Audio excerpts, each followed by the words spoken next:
स्वातंत्र्य दिनानिमित्त पंतप्रधान नरेंद्र मोदींच्या हस्ते लाल किल्ल्यावरून ध्वजारोहण करण्यात आलं आणि त्यानंतर मोदींनी देशाला संबोधित केलं। याच वेळी पंतप्रधानांनी महिला आरक्षणावरून विरोधकांना मदत करण्याचं आवाहन केलं।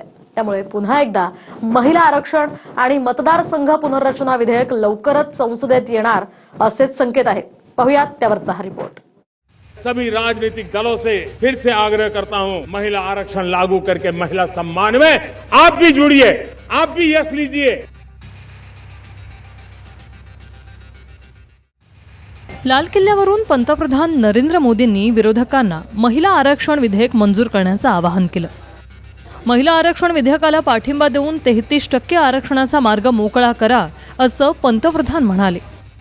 उन महिलाओं के सम्मान में आगे आइए और जल्द से जल्द हमारी माताओं बहनों को 33% विधानसभा और लोकसभा में उनको प्रतिनिधित्व मिले। वे भारत की नीति घड़तर के अंदर अपना योगदान दे। समय की मांग है और मैं सभी राजनीतिक दलों से फिर से आग्रह करता हूं, आइए महिला आरक्षण लागू करके महिला सम्मान में आप भी जुड़िए, आप भी यश लीजिए, आप भी क्रेडिट लीजिए, लेकिन मेरी माताओं बहनों को हक दीजिए। पंतप्रधानांनी महिला आरक्षण विधेयकाचा बॉल विरोधकांच्या कोर्टात टाकतात संजय राऊत आणि सुप्रिया सुळेंनीही 2023लाच संसदेत मंजूर झालेल्या 33% महिला आरक्षणाच्या विधेयकाकडे बोट दाखवले।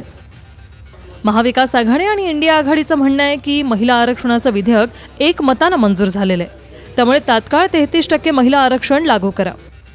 महाविकास आघाडीच्या या युक्तिवादाला मुख्यमंत्री फडणवीसांनी उत्तर दिलं। 2023ला मंजूर झालेल्या विधेयकात जनगणना आणि मतदारसंघ पुनर्रचना अर्थात डिलिमिटेशनची अट होती आणि 2028 पर्यंत जनगणनेची अंतिम आकडेवारी समोर येईल आणि त्यानंतर लगेचच 2029ला एप्रिल महिन्यात लोकसभेच्या निवडणुका असतील। त्यामुळे 2029 पासून महिला आरक्षण लागू करायचं असेल तर सुधारित विधेयक मंजूर करावं लागेल। या संदर्भातले विधेयक संसदेमध्ये एकमतानं मंजूर झाले। महिला आरक्षणासंदर्भात 2023 साली माझं देशाच्या पंतप्रधानांना एक आव्हान आहे, 2023ला मंजूर झालेल्या बिलाचं आपण अंमलबजावणी अद्याप का केली नाही याचं तुम्ही जर लाल किल्ल्यावरून उत्तर दिलं असतं तर आपण सत्यवादी आहात हे आम्ही जाहीरपणे सांगितलं असतं। तर महिला आरक्षणाचं बिल हे लोकसभेत आणि राज्यसभेत 2023 मध्ये पास झालेलं आहे। 2023 मध्ये एका मताने आम्ही सगळ्यांनी मिळून लोकसभेत आणि राज्यसभेत ते ऑलरेडी पास केलेलं आहे। त्याच्यामुळे महिला आरक्षणाच्या बाबतीत सगळेच पक्ष एका मताचे आहेत आणि आमच्या सगळ्यांचीच इच्छा आहे की लोकसभेमध्ये आणि विधानसभांमध्ये महिला आरक्षण लवकरात लवकर त्याची अंमलबजावणी व्हावी आणि हे बिल एका मताने, मी पुन्हा रिपीट करते की एका मताने 2023 मध्ये आम्ही सगळ्यांनी पास केलं। जोपर्यंत सेन्सस पूर्ण होत नाही आणि डिलिमिटेशन होत नाही तोपर्यंत महिला विधेयक लागू होऊ शकत नाही। 2023ला एक मताने तुम्ही विधेयक मान्य केलं, त्यामुळे तुम्हाला माहिती आहे की त्या विधेयकात या 2 प्री कंडिशन शिवाय महिलांना आरक्षण दिलं जाऊ शकत नाही आणि ते जर द्यायचं असेल तर नवीन विधेयक आणावं लागेल।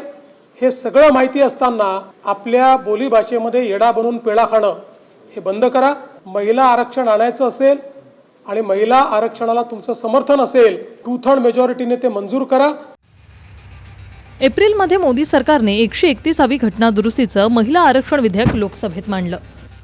घटनादुरुस्तीचं विधेयक असल्याने 2/3 मतांची गरज होती। लोकसभेत सरकारकडे 2/3 बहुमत नाही, 352 मतांची आवश्यकता होती, पण इंडिया आघाडीच्या खासदारांनी विरोध केलाय। सरकारच्या बाजूने 298 मतं तर इंडिया आघाडीच्या बाजूने 230 मतं पडली आणि 54 मतांनी विधेयक नामंजूर झालं। पहिल्यांदाच मोदी सरकारच्या कार्यकाळात एखादं विधेयक पडलं। महिला आरक्षणाच्या आडून सरकारला मतदारसंघ पुनर्रचना विधेयक पास करायचे असा आरोप विरोधकांचा आहे। दक्षिणेतल्या तुलनेत उत्तरेतल्या राज्यात लोकसभेच्या जागा अधिक वाढतील आणि त्याचा फायदा भाजपला होईल असा दावा विरोधकांचा आहे। पण सर्वच राज्यात 50% जागांची वाढ होईल, कोणत्याही राज्याशी भेदभाव होणार नाही असं सरकारचं म्हणणं आहे। त्यामुळे आता पुन्हा महिला आरक्षण आणि डिलिमिटेशन विधेयक सरकार आणण्याच्या तयारीत आहे असंच दिसतंय। त्यासाठी पंतप्रधानांनी लाल किल्ल्यावरून विरोधकांना पाठिंब्यासाठी आवाहन केले. Bureau report TV9 Marathi.